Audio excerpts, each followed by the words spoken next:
আলহামদুলিল্লাহ, যাবতীয় প্রশংসা একমাত্র আল্লাহ রাব্বুল আলামিনের জন্যে, যে মহান রব আমাদেরকে এই জুমার সালাতে উপস্থিত হওয়ার তৌফিক দান করলেন। সে আল্লাহ তাআলা শুকরিয়া আদায় করছি আলহামদুলিল্লাহ। অতঃপর সালাত এবং সালাম নাজিল হোক সর্বশ্রেষ্ঠ নবী এবং রসুল মুহাম্মদ সাল্লাল্লাহু আলাইহি ওয়াসাল্লামের উপর। আল্লাহুম্মা সাল্লি ওয়া সাল্লিম আলাইহি। আজকে জুমার খুতবায় যে বিষয় নিয়ে আলোচনা করব সেটা হচ্ছে এই উম্মতের উপর রাসূলুল্লাহ সাল্লাল্লাহু আলাইহি সাল্লামের হক। এই শিরোনামে কিছু গুরুত্বপূর্ণ আলোচনা তুলে ধরার চেষ্টা করব ইনশাআল্লাহ। ওয়া মা তাওফীকি ইল্লা বিল্লাহ। আমাদের উপর নবী সাল্লাল্লাহু আলাইহি সাল্লামের বহু হক রয়েছে, যেমন তার উপর ঈমান আনা, তাকে সম্মান করা, তাকে সাহায্য করা ইত্যাদি, যেগুলো আমাদের জন্য পালন করা একান্ত জরুরি। আর এই উম্মতের মধ্যে সর্বোত্তমভাবে তার অনুসরণ করেছেন সাহাবায়ে কেরাম রাদিয়াল্লাহু আনহুম আজমাইন। উরওয়া ইবনে মাসউদ আস-সাকাফি রাদিয়াল্লাহু তাআলা আনহু, তিনি তখনও কাফের ছিলেন, মুসলিম হননি। ওই সময়ের অবস্থা তিনি বলছেন যে, হে আমার সম্প্রদায়, আল্লাহর কসম, আমি বিভিন্ন বাদশাহ, রাজা বাদশাদের কাছে প্রতিনিধি হিসেবে গিয়েছি। ওয়াফাততু আলা কাইসার ওয়া কিসরা ওয়া নাজাশি, আমি কাইসার, কিসরা, নাজাশি এইসব বাদশাদের কাছে গিয়েছি প্রতিনিধি হিসেবে। ওয়াল্লাহি ইন রাআইতু মালিকান কাত্তু ইউআযযিমুহু আসহাবুহু মা ইউআযযিবু আসহাবু মুহাম্মাদিন সাল্লাল্লাহু আলাইহি সাল্লাম মুহাম্মাদান। আল্লাহর কসম করে বলছি,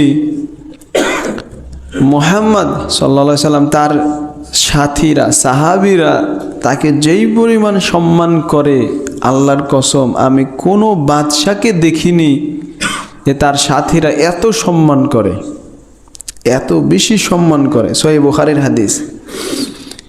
তো সর্বোত্তমভাবে রাসূলুল্লাহ সাল্লাল্লাহু আলাইহি সাল্লামের অনুসরণ করেছেন তার সাহাবীগণ। এই উম্মতের উপর রাসূলুল্লাহ সাল্লাল্লাহু আলাইহি সাল্লামের যে বেশ কিছু হক আছে, সেগুলো আজকে খুতবায় পয়েন্ট পয়েন্ট তুলে ধরবো ইনশাআল্লাহ। অত্যন্ত গুরুত্বপূর্ণ প্রত্যেক মুসলিমের জন্য জানা এবং সেগুলো মানা।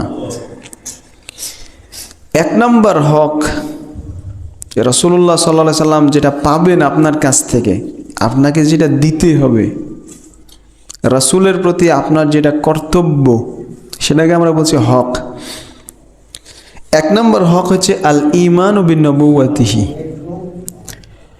নবী সাল্লাল্লাহু আলাইহি সাল্লামের নবুয়তের ওপর ঈমান আনা। তিনি যে নবী, সত্য নবী, আল্লাহ তাআলার পক্ষ থেকে প্রেরিত, এর উপর ঈমান আনা। আল্লাহ তাআলা বলছেন, ফাআমিনু বিল্লাহি ওয়া রাসূলিহি আন-নবিয়্যিল উম্মি, তোমরা ঈমান আনো আল্লাহর উপর, তার রসুলের ওপর, যে রসুল হচ্ছেন উম্মি নবী, নিরক্ষর, যিনি লিখতে পারতেন না, যিনি পড়তে পারতেন না।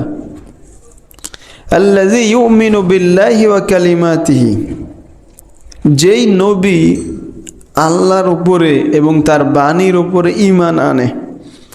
ওয়াত্তাবিউহু, আর তোমরা তার ইত্তেবা করো, অনুসরণ করো। ওয়াত্তাবিউহু লাআল্লাকুম তাহতাদুন, যাতে তোমরা হেদায়েত পাও। এই আয়াতে আল্লাহ তাআলা আল্লাহর উপর ঈমান আনার সাথে সাথে তার রাসূল সাল্লাল্লাহু আলাইহি সাল্লামের উপর ঈমান আনার নির্দেশ দিলেন। তো নবী সাল্লাল্লাহু আলাইহি সাল্লাম যে সত্য নবী, আল্লাহর পক্ষ থেকে আগত, এই বিষয়ে দৃঢ় বিশ্বাস করতে হবে। নবুয়তের বিষয়ে আরেকটা বিষয়ে অবশ্যই বিশ্বাস করতে হবে যে রাসূলুল্লাহ সাল্লাল্লাহু আলাইহি সাল্লাম হচ্ছেন সর্বশেষ নবী এবং রাসূল, তারপরে আর কোনো নবী আসবেন না। আল্লাহ তাআলা বলছেন, মা কানা মুহাম্মাদুন আবা আহাদিম মির রিজালিকুম ওয়ালাকির রাসূলুল্লাহ ওয়া খাতামান নাবিয়্যিন। মুহাম্মদ তোমাদের মধ্যে কোনো পুরুষের পিতা নন, ওয়ালাকির রাসূলুল্লাহ বরং তিনি হচ্ছেন আল্লাহর রাসূল, ওয়া খাতামান নাবিয়্যিন আর সর্বশেষ নবী। আল্লাহ তাআলা সূরা আল আহজাবে ঘোষণা করছেন যে মুহাম্মদ সাল্লাল্লাহু আলাইহি সাল্লাম হচ্ছেন সর্বশেষ নবী এবং রাসূল, তারপরে কোনো নবী আসবেন না। আবু দাউদের হাদিস, রাসূলুল্লাহ সাল্লাল্লাহু আলাইহি সাল্লাম বলেছেন যে ইন্নাহু সায়াকুনু ফি উম্মতি কাযযাবুনা সালাসুন, অচিরেই আমার এই উম্মতের মধ্যে 30 জন মিথ্যাবাদী লোকের আবির্ভাব হবে। কুল্লুহুম ইয়াজউমু আন্নাহু নবী, এরা প্রত্যেকেই দাবি করবে যে সে আল্লাহর নবী। 30 জন এই ধরনের মিথ্যুক নবী আসবে। ওয়া আনা খাতামুন নাবিয়্যিন লা নাবিয়্যা বা'দি, রাসূলুল্লাহ সাল্লাল্লাহু আলাইহি সাল্লাম বলছেন যে জেনে রেখো আমি হচ্ছি সর্বশেষ নবী, আমার পরে আর কোনো নবী নাই। অতএব এটা বিশ্বাস করতে হবে যে সর্বশেষ নবী হচ্ছেন মুহাম্মদ সাল্লাল্লাহু আলাইহি সাল্লাম। এরপরে কেউ যদি নবী দাবি করে তাহলে এটাও নিশ্চিত বিশ্বাস করতে হবে যে সে মিথ্যাবাদী, সে আল্লাহর নবী হতে পারে না। মুসাইলিমা সহ পরবর্তীতে যারা নবী দাবি করেছে সবাই মিথ্যুক। আর বাংলাদেশে এক ভ্রান্ত নবীর অনুসারী আছে কাদিয়ানি, যারা গোলাম আহমদ কাদিয়ানি।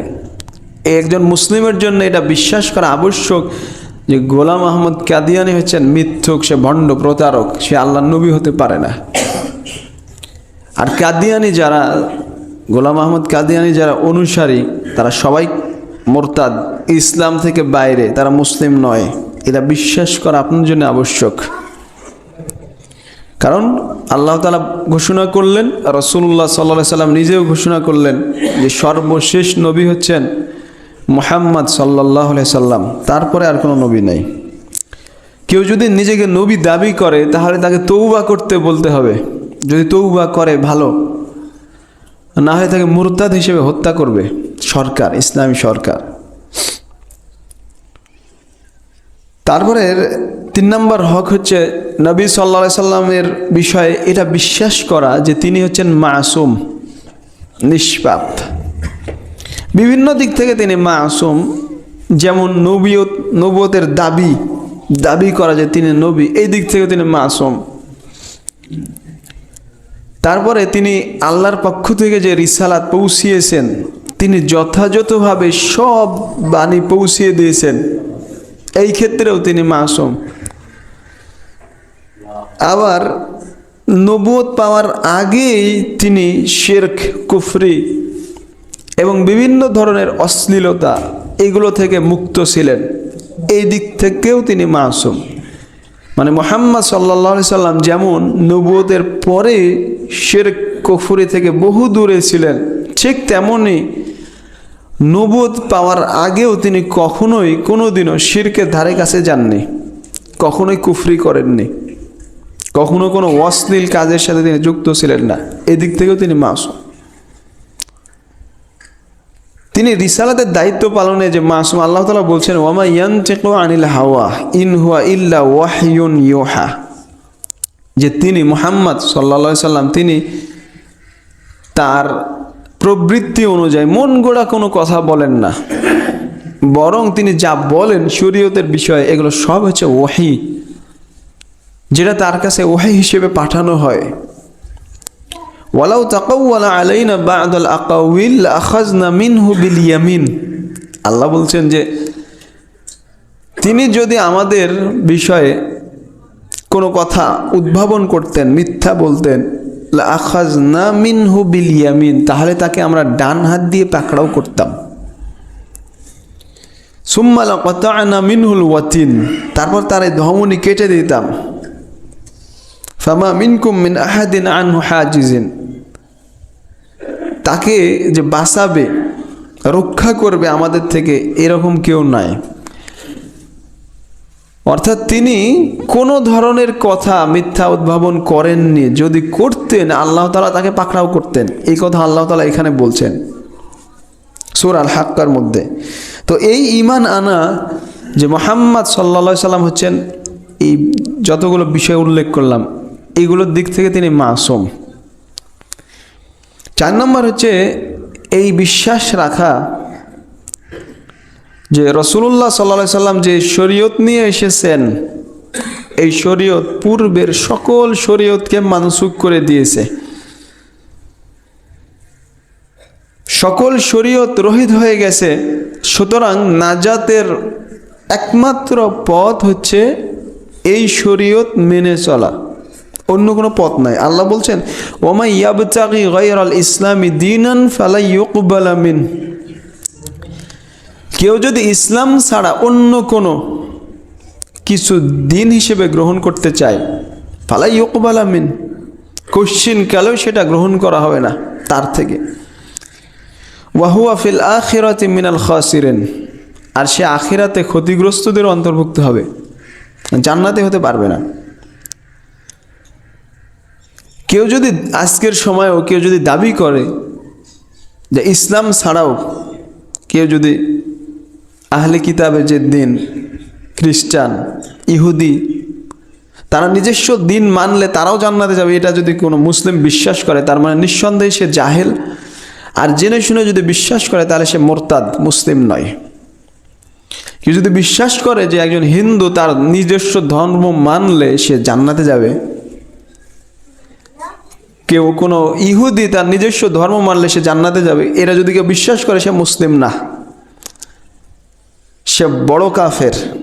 জানার পরে কেউ যদি এটা বিশ্বাস করে, কারণ সে পবিত্র কোরআনকে মিথ্যা প্রতিপন্ন করে। পবিত্র কোরআনে আল্লাহ তাআলা এটা স্পষ্টভাবে ঘোষণা করেছেন যে ইসলাম ছাড়া অন্য কোনো ধর্ম দিন হিসেবে আল্লাহর কাছে গ্রহণযোগ্য নয়। ইন্না দীনা ইনদাল্লাহিল ইসলাম, আল্লাহর কাছে একমাত্র গ্রহণযোগ্য জীবন ব্যবস্থা হচ্ছে ইসলাম। ইসলাম ছাড়া, ইসলামের বাইরে যারাই আছে তারাই গোমরাহ। রাসূলুল্লাহ সাল্লাল্লাহু আলাইহি ওয়াসাল্লাম এক হাদিসে স্পষ্টভাবে বলেছেন যে ইহুদি হোক আর নাসারা হোক, কেউ যদি আমার আগমনের কথা শোনে তারপরে আমার ওপর ঈমান না এনেই মারা যায়, তাহলে সে জাহান্নামে যাবে। রাসূলুল্লাহ সাল্লাল্লাহু আলাইহি ওয়াসাল্লাম এই মর্মে বেশ কিছু হাদিস আছে। অতএব একজন মুসলিমের জন্য আবশ্যক হচ্ছে ইসলাম ছাড়া, যদিও আল্লাহ নাজিল করাই কিতাব ছিল আগের, কিন্তু সেই কিতাব এখন মানা যাবে না। তাওরাত, ইনজিল, তাওরাত মুসা আলাইহিস সালামের উপর নাজিল হয়েছে, আল্লাহই নাজিল করেছেন। ইনজিল ঈসা আলাইহিস সালামের উপর আল্লাহই নাজিল করেছেন। কিন্তু কোরআন এমন একটা কিতাব যে পূর্বের সব কিতাবকে রহিত করে দিয়েছে। এখন যদি কেউ ওই আল্লাহ নাজিল করা কিতাবই মানে, তাও সে গোমরাহ হয়ে যাবে, সিরাতে মুস্তাকিমের উপর থাকবে না। তাহলে চিন্তা করেন, বর্তমান যুগে আল্লাহর নাজিল করা কিতাব যদি মানা না যায়, তাহলে মানব রচিত বিধান, আইন যে আপনারা বানাচ্ছেন সেটা আপনি মেনে কিভাবে মুসলিম দাবি করেন? পশ্চিমাদের যে নোংরা আইন, ইসলামের বিরোধী আইন এ দেশে চালু করে আপনি সেটাতে মত দিচ্ছেন, এটা যদি কেউ জানার পরে মানে, সে মুসলিম থাকবে না। কারণ ঈমানের অন্যতম একটা দিক হচ্ছে আপনি এটা বিশ্বাস করবেন যে মুহাম্মদ সাল্লাল্লাহু আলাইহি সাল্লাম যে শরীয়ত নিয়ে এসেছেন এটাই হচ্ছে একমাত্র গ্রহণযোগ্য শরীয়ত, এটার উপরে বিশ্বাস করতে হবে।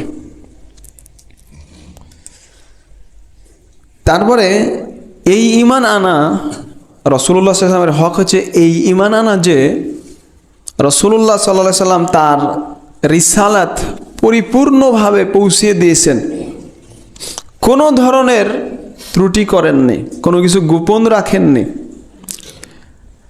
যেগুলো জরুরি মানুষের জীবনে দরকারি জিনিস, এগুলো কোনো কিছু অস্পষ্ট রাখেননি। রাসূলুল্লাহ সাল্লাল্লাহু আলাইহি ওয়াসাল্লাম তার সাহাবীদেরকে বলেছেন, ওয়া আনতুম তুসআলুনা আন্নি ফামা আনতুম কাইলুন, তোমাদেরকে অচিরেই আমার সম্পর্কে জিজ্ঞাসা করা হবে, তো তোমরা আমার সম্পর্কে কি বলবে সেদিন? তো সাহাবায়ে কেরাম বলেছিলেন যে নাশহাদু আন্নাকা ক্বাদ বাল্লাগতা ওয়া আদ্দাইতা ওয়া নাসাহতা, আমরা এই সাক্ষী দিব যে আপনি আপনার দায়িত্ব পরিপূর্ণভাবে আদায় করেছেন, আপনি পৌঁছিয়ে দিয়েছেন আপনার রিসালাত। রাসূলুল্লাহ সাল্লাল্লাহু আলাইহি সাল্লাম তিনি আসমানের দিকে তার আঙ্গুল উঠিয়ে বারবার বলছিলেন যে আল্লাহুম্মা শাহাদ, আল্লাহুম্মা শাহাদ, আল্লাহ আপনি সাক্ষী থাকুন যে আমি এটা পৌঁছিয়ে দিয়েছি।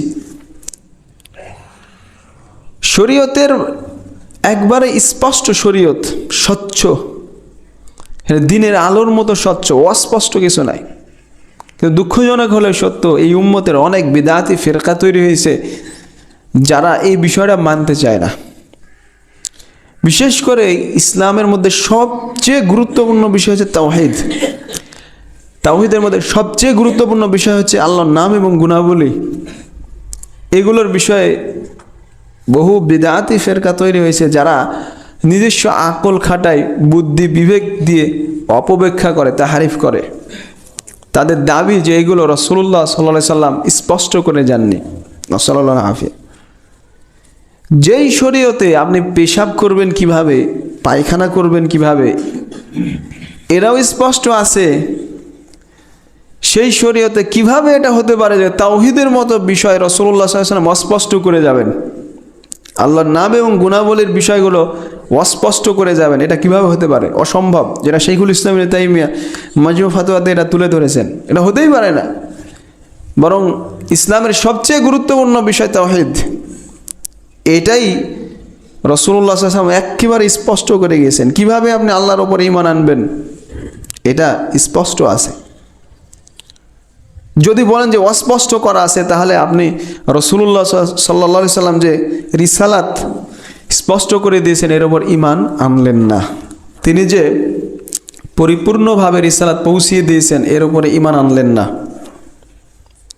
যেটা ঈমানের ত্রুটি। কোনো মুসলিমের জন্য এটা কোশ্চিনকালেও সঠিক হতে পারে না। তারপরে ঈমান আনার বিষয় হচ্ছে যে রাসূলুল্লাহ সাল্লাল্লাহু আলাইহি সাল্লামকে পাঠানো হয়েছে সকল মানুষ আর সকল জিনের জন্য। তিনি একদিকে যেমন সকল মানুষের রাসূল, অন্যদিকে জিনদের জন্য তাকে পাঠানো হয়েছে। কিন্তু পূর্বের নবী রাসূলদেরকে পাঠানো হয়েছিল নির্দিষ্ট সময় আর নির্দিষ্ট এলাকার জন্যে, কিন্তু মুহাম্মদ সাল্লাল্লাহু আলাইহি সাল্লামকে পাঠানো হয়েছে সকল মানুষ আর জিনের জন্যে। আল্লাহ তাআলা বলছেন, কুল ইয়া আইয়ুহান নাস ইন্নী রাসূলুল্লাহি ইলাইকুম জামিআ, হে নবী আপনি বলেন যে আমি আল্লাহর পক্ষ থেকে রাসূল, ইন্নী রাসূলুল্লাহ ইলাইকুম তোমাদের প্রতি আল্লাহর পক্ষ থেকে রাসূল, জামিআন সকলের প্রতি, সকল মানুষ, কাফাতাল লিন্নাস সকল মানুষদের জন্য তিনি হচ্ছেন বাশীর ওয়া নাযীরা, সতর্ককারী এবং বাশীর সুসংবাদদাতা। পবিত্র কোরআনে বিভিন্ন আয়াতে আমরা বেশ কিছু আয়াত পাই যেখানে জিনদের কাছে ও রাসূলুল্লাহ সাল্লাল্লাহু আলাইহি ওয়াসাল্লামের দাওয়াত দেওয়া, তাদের কোরআন শোনার বিষয়টা বোঝা যায়। যেমন সূরা আহকাবে আল্লাহ বলছেন, ওয়া ইয সরাফনা ইলাইকা নাফারাম মিনাল জিন ইয়াসতামিউনাল কুরআন, যে যারা কোরআন ইয়াসতামিউনাল কুরআন, কোরআন শুনছিল, ফালাম্মা হাদারুহু ক্বালু আনসিতু, যখন তারা উপস্থিত হয়েছিল, মানে রাসূলুল্লাহ সাল্লাল্লাহু আলাইহি ওয়াসাল্লাম এক জায়গায় সালাতে কোরআন পড়ছিলেন, তো ওই একদল জিন উপস্থিত হয়েছিল নাখলা উপত্যকায়। সেখানে তারা এই কোরআন শুনেছিল। শুনে সূরা আহকাব দেখে নেবেন যে তারা তাদের নিজস্ব কওমের কাছে গিয়ে এই দাওয়াত দিয়েছিল। তারা নিজেরা মুসলিম হয়ে নিজের কওমের কাছে গিয়ে দাওয়াত দিয়েছিল।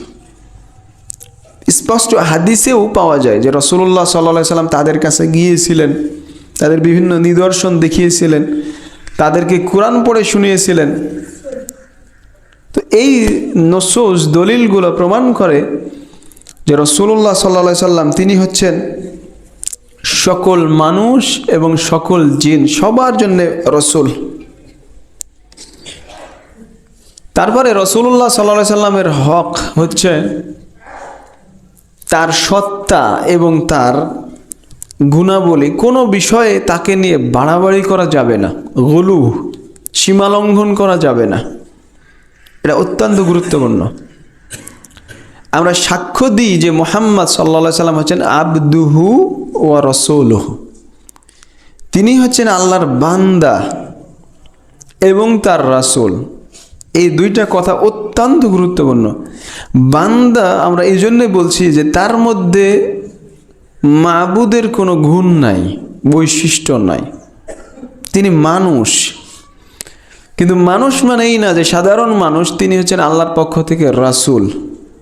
তার মর্যাদা সম্মান অন্যান্য মানুষদের তুলনায় অনেক বেশি, কিন্তু সম্মান বেশি বলে তিনি যে মাবুদ, বিষয়টা তা নয়, বরং আমরা বলছি আবদুহু, আল্লাহর বান্দা। এই দুই কথাতে অত্যন্ত গুরুত্বপূর্ণ কথা লুকিয়ে আছে, যেটা হচ্ছে তার সত্তা এবং বৈশিষ্ট্য। কোনো বিষয়ে তাকে নিয়ে বাড়াবাড়ি করা যাবে না। যেমন কিভাবে বাড়াবাড়ি করা হয়, রাসূলুল্লাহ সাল্লাল্লাহু আলাইহি ওয়াসাল্লাম বিভিন্ন হাদিসে বাড়াবাড়ি করতে নিষেধ করেছেন, কিন্তু তিনি বলেছেন লা তুতুরুনি কামা আতরাতিন নাসারা ঈসা ইবনে মারইয়াম। নাসারা খ্রিস্টানরা যেমন ঈসা ইবনে মারইয়ামকে নিয়ে বাড়াবাড়ি করেছে, ওইভাবে তোমরা আমাকে নিয়ে বাড়াবাড়ি করো না। ফাইন্নামা আনা আবদুন ফাকুলু আবদুল্লাহি ওয়া রাসূলুহু, আমি শুধু আল্লাহর বান্দা, তাই তোমরা বলো যে আল্লাহর বান্দা এবং তার রাসূল। বাড়াবাড়ি করো না, যেভাবে নাসারা খ্রিস্টানরা ঈসা আলাইহিস সালাতু ওয়াস সালামকে নিয়ে বাড়াবাড়ি করতে করতে তাকেই আল্লাহ বানিয়ে ফেলেছে। নাউজুবিল্লাহ। রাসূলুল্লাহ সাল্লাল্লাহু আলাইহি ওয়াসাল্লামের সত্তা নিয়ে বাড়াবাড়ি, যেমন অনেক বিদাতীরা বিশ্বাস করে যে রাসূলুল্লাহ সাল্লাল্লাহু আলাইহি ওয়াসাল্লাম নাকি মানুষ নন, অন্য কিছু, অথচ এটা স্পষ্ট কোরআন বিরোধী। আল্লাহ তাআলা বলছেন যে কুল ইন্নামা আনা বাশার, শুধু এতটুকু বলছেন না, বাশারুম মিসলুকুম, আমি তোমাদের মতোই মানুষ। আল্লাহ বলছেন হে নবী আপনি বলেন ইন্নামা আনা বাশারুম মিসলুকুম, আমি তোমাদের মতোই মানুষ। তো তিনি মানুষ যেমন, তিনিও মানুষ, কিন্তু তার পার্থক্য হচ্ছে ইউহা ইলাইয়া, তিনি বলছেন আমার কাছে ওহী করা হয়। তাকে সম্মানিত করা হয়েছে সৃষ্টিগত মর্যাদা দিয়ে নয়, সৃষ্টির বস্তু দিয়ে নয়, বরং ওহী দেওয়ার মাধ্যমে তিনি সম্মানিত। আবার অনেক বিদাতীরা বিশ্বাস করে যে নবী সাল্লাল্লাহু আলাইহি সাল্লাম নাকি আউয়ালু খালকিল্লাহ, আল্লাহ তাআলা সর্বপ্রথম সৃষ্টি। মানে আল্লাহ যদি নবীকে সৃষ্টি না করতেন তাহলে নাকি বিশ্বজগৎ কিছুই সৃষ্টি করতেন না। একেবারে ভুয়া কথা, ভিত্তিহীন কথা, মিথ্যা কথা। নবী সাল্লাল্লাহু আলাইহি সাল্লামকে নিয়ে এটা বাড়াবাড়ি। তারপরে অনেক বিদাতীরা বিশ্বাস করে যে নবী সাল্লাল্লাহু আলাইহি সাল্লাম নাকি নূরের তৈরি, খুলিকা মিন নূর, এরা নাকি নবী সাল্লাল্লাহু আলাইহি সাল্লামকে নাকি নূর থেকে সৃষ্টি করা হয়েছে। একেবারে বাতিল কথা, ভিত্তিহীন। কারণ নূর থেকে সৃষ্টি করা হয়েছে ফেরেশতাদেরকে। রাসূলুল্লাহ সাল্লাল্লাহু আলাইহি সাল্লাম বলছেন খুলিকাতিল মালাইকাতু মিন নূর, ফেরেশতাদেরকে সৃষ্টি করা হয়েছে নূর থেকে। যদি নবী সাল্লাল্লাহু আলাইহি সাল্লাম যদি স্পেশালভাবেই তাকে নূর থেকে সৃষ্টি করা হতো, এত বড় যদি বৈশিষ্ট্য থাকতো, তাহলে নিঃসন্দেহে কোনো না কোনো দলিল থাকতো যেখানে স্পষ্টভাবে বলা থাকতো যে তিনি নূরের তৈরি। কিন্তু এইরকম কোনো দলিল নাই। কিছু কিছুতে তাকে নূর বলা হয়েছে, এটা হচ্ছে তার কাছে যে ওয়াহি করা হয়, সে ওয়াহি হচ্ছে নূর, আলো। এই দিক থেকে তিনি হচ্ছেন আলো। কিন্তু তার সৃষ্টিগত বৈশিষ্ট্য, তাকে যে নূর থেকে তৈরি করা হয়েছে, এর কোনো দলিল নাই। বরং যারা বিশ্বাস করে এটা বাতিল বিশ্বাস, তাকে নিয়ে বাড়াবাড়ি। আবার অনেক বিদাতীরা বিশ্বাস করে যে জান্নাত এবং জাহান্নাম সব কিছুই নাকি নবী সাল্লাল্লাহু আলাইহি সাল্লামের জন্য তৈরি করা হয়েছে। নাউজুবিল্লাহ। এই ধরনের বাড়াবাড়ি করার কোনো সুযোগ ইসলামে নাই। আবার কোন কোন বিদাতীরা বিশ্বাস করে যে নবী সাল্লাল্লাহু আলাইহি সাল্লামের নাকি ছায়া ছিল না, তিনি হাঁটতেন রোদে, ছায়া ছিল না। এটাও বাতিল কথা, ভিত্তিহীন কথা। এই ধরনের নবী সাল্লাল্লাহু আলাইহি সাল্লামের জাত সত্তা নিয়ে বহু বাড়াবাড়ি করা হয়, এগুলো সম্পূর্ণরূপে হারাম, নিষেধ করা যাবে না। তারপরে তার বৈশিষ্ট্য নিয়ে, যেমন অনেকে বিশ্বাস করে যে নবী সাল্লাল্লাহু আলাইহি সাল্লাম নাকি গায়েব জানতেন, অদৃশ্যের খবর জানতেন, অথচ গায়েবের খবর জানা একমাত্র আল্লাহর বৈশিষ্ট্য। আল্লাহ বলছেন, কুল লা ইয়ালামু মান ফিস সামাওয়াতি ওয়াল আরদিল গায়বা ইল্লাল্লাহ। নবী আপনি বলেন যে আসমান আর জমিনে গায়েবের, অদৃশ্যের খবর আল্লাহ ছাড়া কেউ জানে না। নবী সাল্লাল্লাহু আলাইহি ওয়াসাল্লাম তিনি নিজেও বলছেন, ওয়ালাউ কুনতু আ'লামুল গায়বা লাস্তাকসারতু মিনাল খাইর ওয়া মা মাসসানিয়াস সু।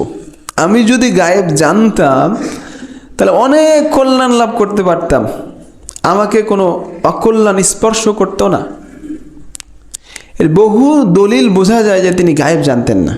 যেমন তার স্ত্রী আয়েশা রাদিয়াল্লাহু তাআলা হার হারিয়ে গেছিল, যে এক সফরে হারটা ওই সেই উটের নিচেই ছিল, হাড়ের উপরে উঠে শুয়ে আছে।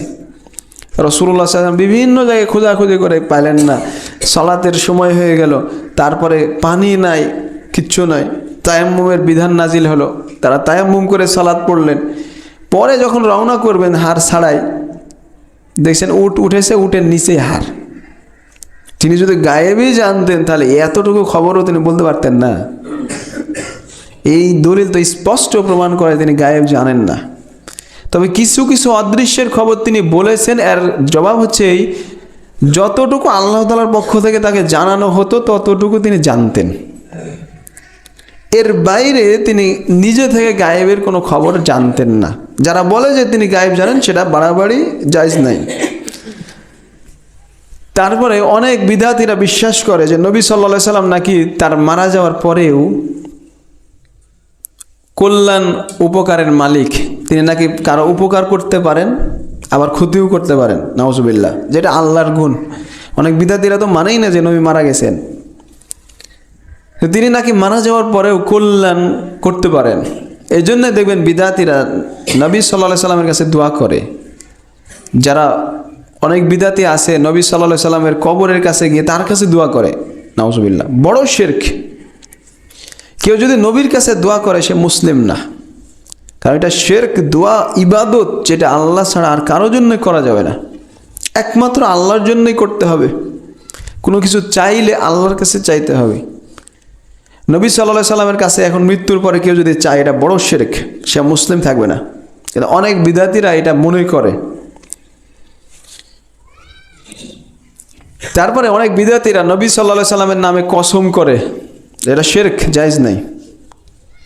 কারণ রাসূলুল্লাহ সাল্লাল্লাহু আলাইহি সাল্লাম বলছেন, মান কানা হালিফান ফালিয়াহলিব বিল্লাহ আও লিয়াসকুত।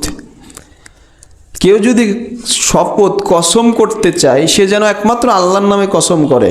কসম করতে হবে একমাত্র আল্লাহর নামে, আর নাহলে চুপ থাকতে হবে।